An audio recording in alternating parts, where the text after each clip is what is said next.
itu juga apa namanya, Abang Awi boleh marahin anak Ayang kayak papa tuh. Papa boleh marahin Uni Selfie, ya kan? Papa pernah cerita kan bagaimana papa galaknya, ya karena itu ponakan papa. Begitu juga. Terus apa nggak tersinggung papanya, misal nggak boleh tersinggung karena itu dia dengan mamanya.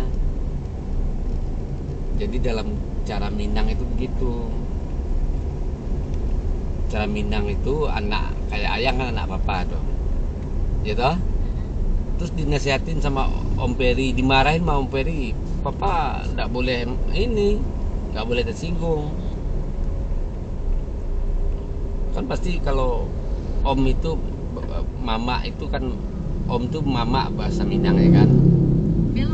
Om itu marah kan pasti karena Ayang salah, kenapa? Itu boleh.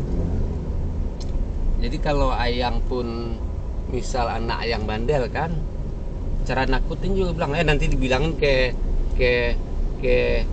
paman. Kan manggil Abang Awi ponakan apa paman kan? Nah,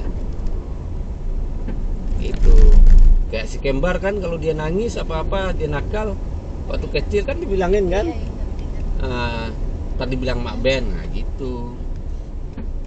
Jadi memang dibuat begitu.